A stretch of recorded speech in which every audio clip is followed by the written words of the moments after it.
berisunya. Itu tadi penampilan pembuka. Yuk kita kasih tepuk tangan.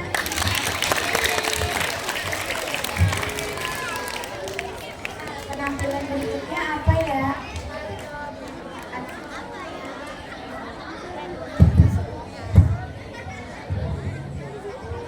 Menunggu lama bikin penasaran. Sebentar lagi terus juga. Mari teman-teman kita menyaksikan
Selanjutnya merupakan program solidaritas di mana kalian akan diajak untuk mengembangkan solidaritas benar.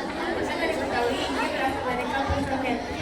Mari kita sambut Kak Rizky, Luna, dan Anggi yang disimak baik-baik ya ceritanya.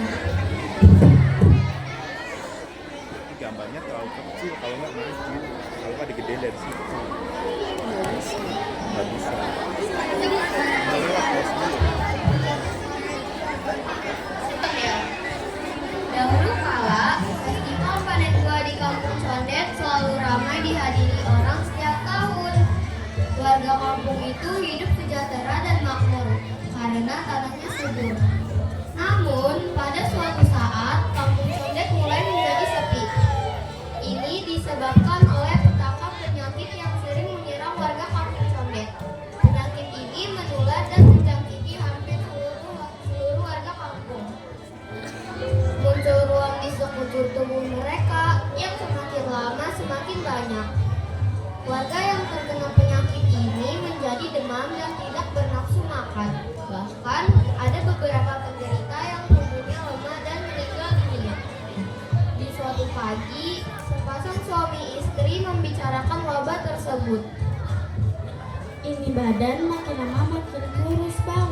Ayah kehilangan nafsu makan karena badan ayah berasa nggak enak, demam, jadi nggak bersemangat. Mana badan ayah juga berasa pada jatuh. Kapan ya bang ayah bisa sembuh?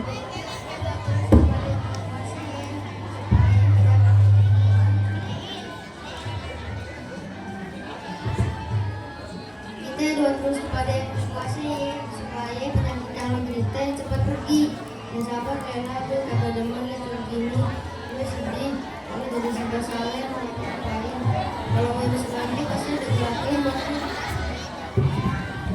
Iya bang, terima kasih. Maaf ya bang, ayah jadi ngerepotin abang sehingga sakit. Sehingga tahu ya penyakitnya lepas pergi ya bang.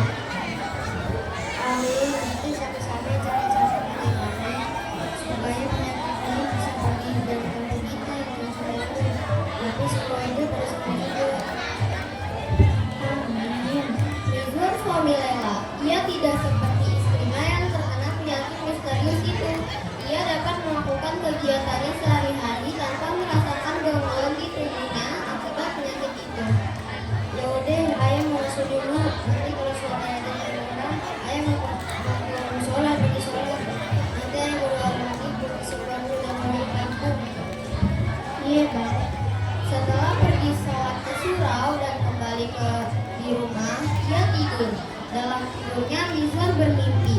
Ia berada di tengah-tengah desa dan melihat ke sekelilingnya. Sangat mengerikan. Jenazah warga kampung berserak di jalanan. Terdengar rintihan bersahutan dari beberapa warga yang sedang meregang nyawa. Aduh, sakit, aduh. Tiba-tiba, suasana menjadi hening. Tidak lagi terdengar rintihan warga. Bahkan, semua tubuh yang tergeletak di jalanan menghilang tanpa peringatan. Ada apa ini? Kenapa terlalu sepi? Ih, takut. Mizwar ketakutan. Ia memandang ke arah sekelilingnya. Di antara kabut yang tebal, muncul dua sosok tinggi besar. Dua sosok itu adalah makhluk perempuan berwajah putih dan makhluk laki-laki berwajah merah. Mereka mengenakan pakaian tradisional Betawi dan berjalan perlahan menuju Mizwar. Siapa kalian? Mau ngapain? Mendekat. Aduh, teriak Mizwar sembari terjatuh dari ranjangnya. Peluh mengucur deras dari keningnya. Seketika, ia bangkit dan bergegas menuju rumah ayahnya. Abe di mana? Tiba di rumah ayahnya. Mizwar menceritakan tentang mimpinya. Ayahnya mendengarkan dengan serius. Lalu, ayahnya berpikir, Gimana kalau kita coba buat boneka yang kayak begitu? buat apa, Be? Buat nolok Balan dong. Bapak punya firasat kalau yang kita mau pesen lagi itu yang kita minta pakai boneka dia buat ngusir bala. Ya udah, Be, yuk kita panggil mereka dan ajak mereka sama-sama buat boneka. Ya semoga aja warga pada mau bantu, mereka kita kumpulin di balai aja.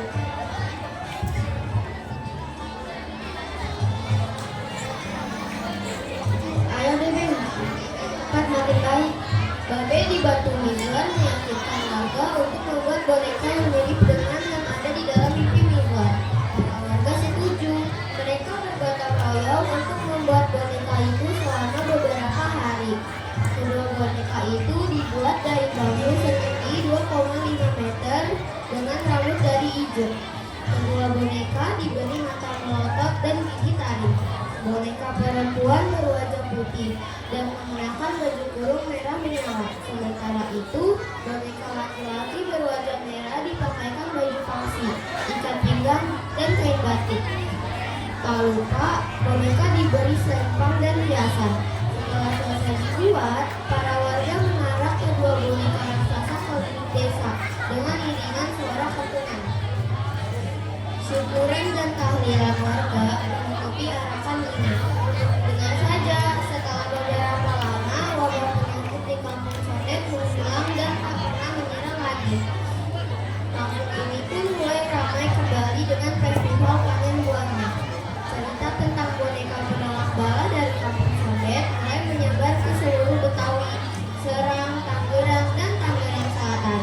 Warga Betawi lainnya pun mulai mengikuti dan meneruskan penggunaan kedua boneka itu. Lagu ondel-ondel yang dibawakan oleh Benyamin Sueb di tahun 1971 semakin mempopulerkan istilah tersebut. Kini, ondel-ondel bukan lagi penolak bala. Kedua boneka ini berubah menjadi penghibur di berbagai acara, seperti pesta pernikahan atau sunatan, hingga penyambutan tamu terhormat dan peresmian di gedung. Di zaman modern ini, ondel-ondel banyak sekali menghiasi jalanan ibu kota, bahkan menjadi simbol ibu kota Jakarta. Demikian tadi cerita soal ondel-ondel. Terima kasih.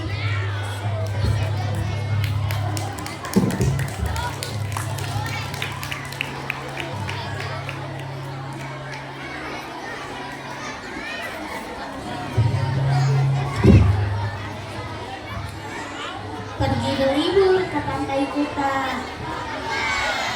Letaknya jauh di Pulau Bali. Artinya Bawah kita meminta semoga dapat berjumpa kembali.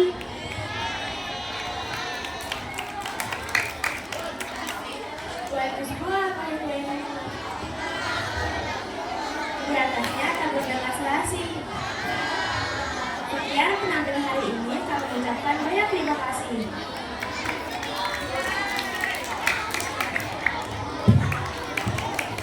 Kami ada pertanyaan nih. Yang menjawab tidak?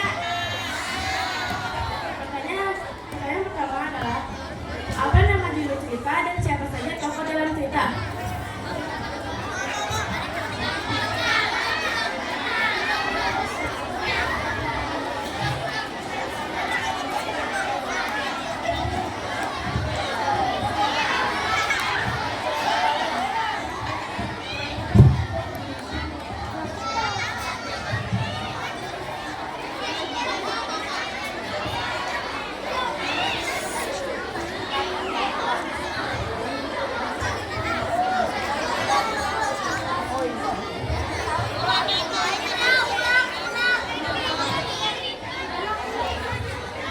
Apa nama judul cerita dan siapa saja tokoh dalam cerita?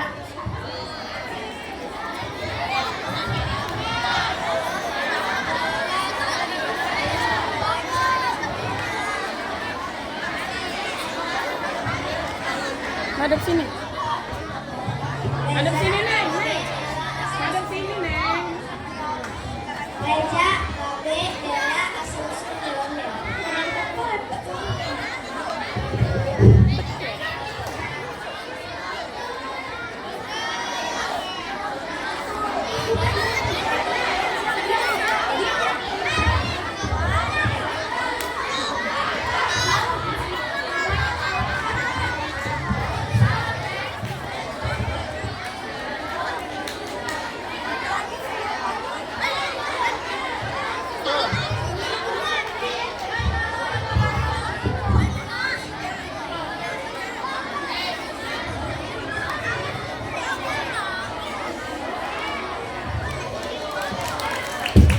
Pertanyaan kedua.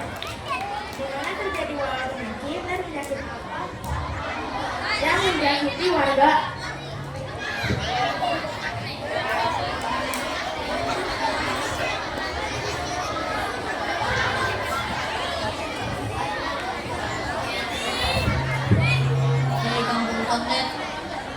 banyak virus misterius.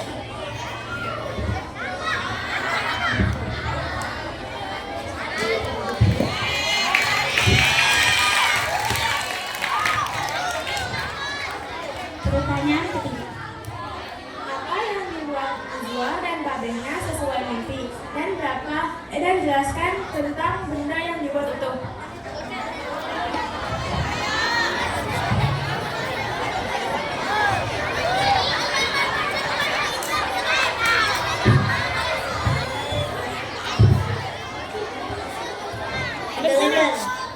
Madep sini. Buat musim balap. Madep sini. Buat musim balap.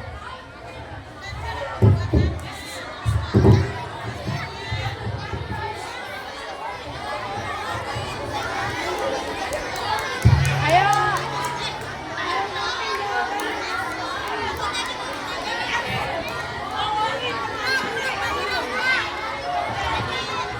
Apa yang dibuat Najwa dan Babenya sesuai mimpi dan jelaskan tentang benda yang dibuat itu.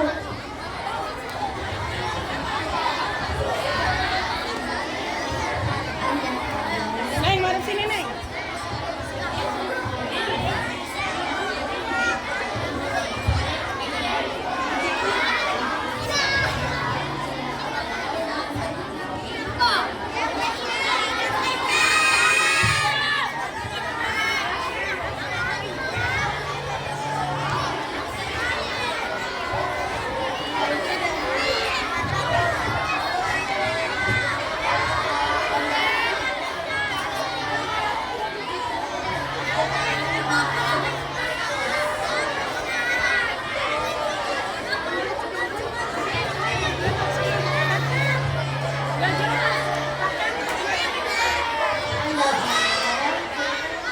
Membuat bola, bambu,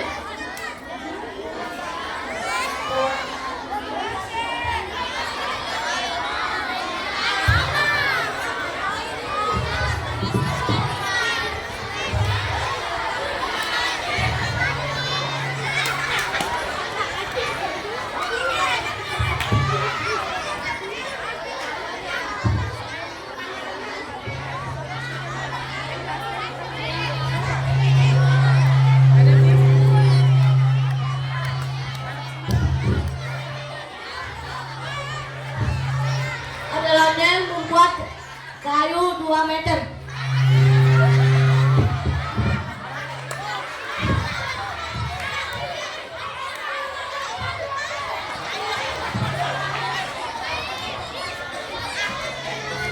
Ondelan dibuat dari bambu setinggi 2,5 meter.